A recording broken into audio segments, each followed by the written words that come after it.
საზოგადოების ნამდვილი სახე ყველაზე კარგად მაშინ ჩანს, როცა ის წვეთს ვის ტკივილს ხედავს და ვისაც არა.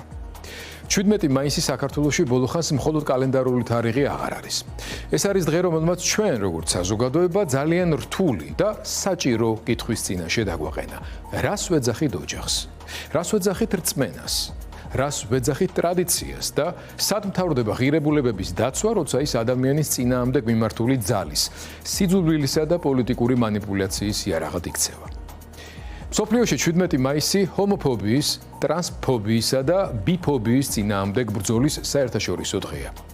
მისი არსი არც ფესტივალია, არც პროვოკაცია, არც ვინმესთვის ცხოვრების წესის თავს მოხვევა. მისი პირველადი მნიშვნელობა გაცილებით მარტივი და ადამიანურია. არავინ უნდა იყოს ძალადობის სამიზნე მხოლოდ იმიტომ, რომ უმრავლესობას არ გავს.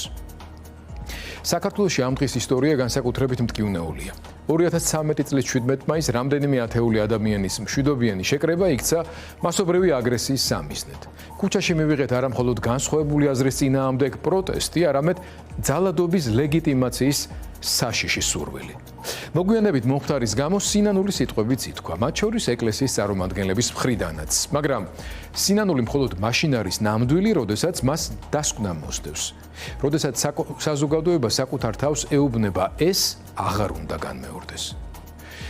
სამწუხაროდ 2021 წლის 5 ივლისმა გვაჩვენა, რომ ეს დასკვნა ქვეყანამ ვერ გამოიტანა. იმ დღეს თბილისის ცენტრში, რუსთაველზე და მიმდებარე ქუჩებზე ზიზღი და სიძულვილი დამოხტულმა ძალადობამ ჟურნალისტებსა და ოპერატორებზე გადაიარა.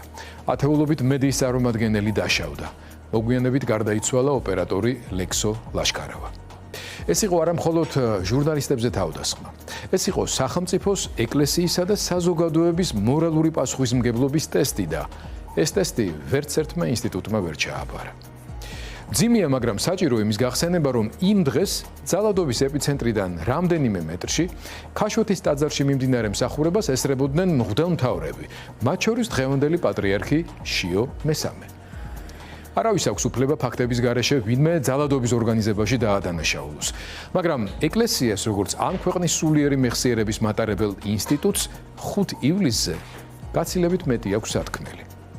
არა პოლიტიკური ანგარიშსწორებისთვის, არა მტრების აძებნელად, არამედ იმისთვის, რომ ერთხელ და სამუდამოდ გაიმიჯნოს რწმენა ძალადობისგან, ქრისტიანობა და ეკლესია სიძულვილისგან და ტრადიცია ბრბოს ინსტინქტისგან.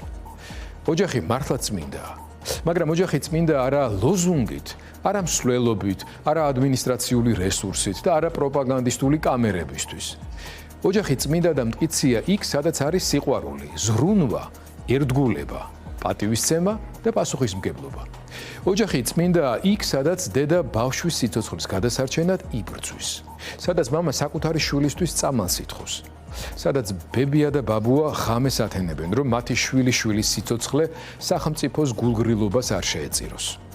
დღეს, როდესაც თბილისში ოჯახის სიწმინდის სახელით მსვლელობა გაიმართა, სულ რამდენიმე ასეულ მეტრში მთავრობის ადმინისტრაციასთან უკვე კვირებია დგანან დიუშენის სინდრომის მქონე ბავშვების მშობლები.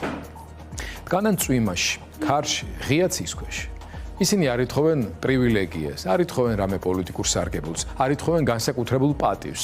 ისინი ითხოვენ იმას, რაც ცივილიზებულ სახელმწიფოში ბავშვს უნდა ეკუთვნოდეს შანსს სიცოცხლისთვის. და აქ უნდა დავსვათ მთავარი კითხვა. თუ ოჯახი მართლა წმინდაა, სად არის სახელმწიფო ამ ოჯახების გვერდით?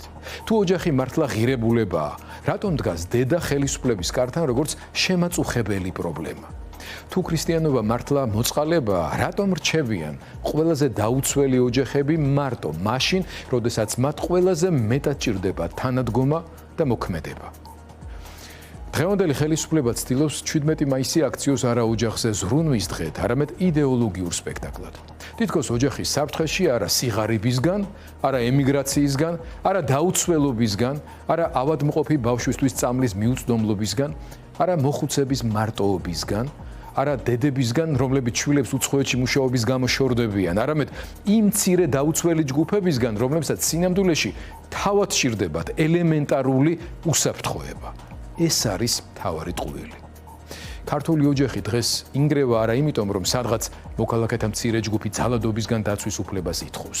ქართული ოჯახი ინგრევა მაშინ, როცა ქვეყანა იცლება ადამიანებისგან. როცა დედა იტალიაში უვლის ხვის მოხუცს და საქართველოში საკუთარ შვილს მხოლოდ ეკრანიდან ელაპარაკება. როცა მამა კარგავს სოციალურ ფუნქციას, ღირსებას და შემოსავალს და შემდეგ ამ დაგროვილ სიმწარეს ყველაზე სუსტისკენ მიმართავს. როცა მოხუცები მარტო რჩებიან, როცა ბავშვები ჯანმრთელობა ბიუროკრატიულ ცინიზმს ეჯახება. აი, ეს არის ოჯახის რეალური კრიზისი. ქრისტიანული თავისუფლება მხოლოდ პოლიტიკური არჩევანი არ არის. ეს არის შინაგანი მდგომარეობა. უნარი შეინარჩუნოს სინდისი მაშინაც, როცა ბრბო სხვა რამეს გარნახობს. გაარჩიოს სამართლიანობა ძალმომრეობისგან. არ დაემორჩილოს შიშს, სიძულვილს და კოლექტიურ ზეწოლას. ეკლესიას სრული უფლება აქვს და მოვალეცაა დაიცვას ოჯახის ტრადიციული გაგება. ეს ჩვენი რწმენის, სწავლებისა და ისტორიული იდენტობის ნაწილია. მაგრამ ოჯახის დაცვა არ ნიშნავს ადამიანის დამცირებას. ტრადიციის დაცვა არ ნიშნავს ძალადობის გამართლებას. სიწმინდის სახელით არ შეიძლება უსამართლობის დაფარვა. დღეს ყველაზე ქრისტიანული ადგილი შეიძლება სულაც არ იყოს იქ, სადაც ყველაზე მეტი ხალხი იყო შეკრებილი. დღეს ყველაზე ქრისტიანული ადგილი შეიძლება და არის იქ, სადაც დედა თავისი შვილის სიცოცხლისთვის დგას, სადაც ადამიანი სხვის ტკივილს საკუთარ ტკივილად იღებს, სადაც ლოცვა ქმედებად იქცევა, თანაგრძნობა პასუხისმგებლობად და ოჯახი არა ლოზუნგად, არამედ ცოცხალ ადამიანებად. თუ ოჯახი წმინდაა, მაშინ დიუშენის მქონე ბავშვების ოჯახებიც წმინდაა. თუ მშობლების პატივისცემა ღირებულებაა, მაშინ იმ მშობლის ხმა უნდა გვესმოდეს, რომლებიც შვილების სიცოცხლისთვის იბრძვიან. თუ ქრისტე იქ არის, სადაც ტკივილია, მაშინ დღეს ქრისტე დგას არა ძალაუფლების ტრიბუნასთან, არამედ იმ ადამიანების გვერდით, რომლებიც ყველაზე მარტივ და ყველაზე წმინდა რამეს ითხოვენ, სიცოცხლის უფლებას საკუთარი შვილებისთვის. აქ გადის დღევანდელი 17 მაისის ნამდვილი ზღვარი. ერთ მხარეს არის ოჯახი როგორც ლოზუნგი, მეორე მხარეს ოჯახი როგორც ტკივილი, სიყვარული და პასუხისმგებლობა. ერთ მხარეს არის სიწმინდე, რომელიც კამერის წინაშე გასამეორებელ ლოზუნგად იქცა, მეორე მხარეს სიწმინდე, რომელიც წვიმასა და ქარში ღამეს ათენებს მთავრობის ადმინისტრაციის წინ. აქაც ჩემი სათქმელი მარტივია. ვინც ოჯახს მართლა იცავს, ის ყველაზე დაუცველი ოჯახების გვერდით დგას.